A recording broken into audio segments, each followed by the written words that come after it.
You have to be careful what you call your file names and your folder names, and particularly your email mail shot list names. And that's what we're covering in today's episode 693 of the Daily Sales Message podcast, where every single day I share a piece of simple and actionable advice that's designed to help you feel more confident and sell more stuff too.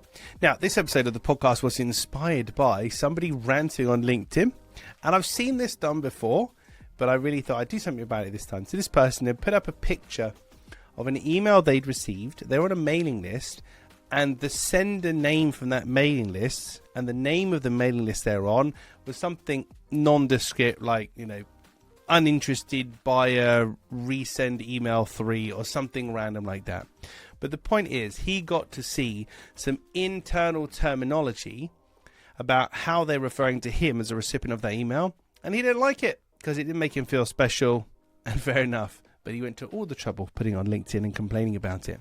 So the moral of the story is, your file names, your email mail shot names, they need to be named in such a way that if a buyer was to see them, they wouldn't be offended. So I wouldn't have a lead magnet video where the file name is cold traffic, probably disinterested, need to check .mp4 or whatever, because somebody might actually see that somewhere.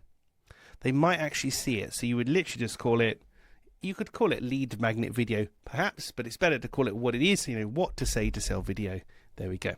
So be careful with your file names, because they can be seen by buyers at various different points throughout the touch points that you have with people.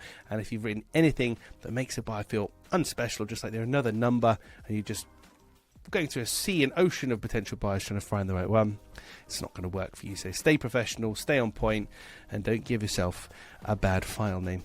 Right, that's it for this episode of the podcast. Tomorrow in episode 694, it's a great question to ask your buyer once they've presented their problem to you and you're discussing the problem that they're trying to solve, challenge they're trying to overcome. It's a great question we can ask the buyer.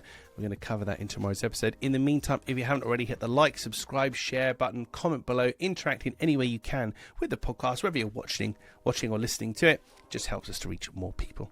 That's it for this one. I'll catch you tomorrow for another exciting edition of the Daily Sales Message.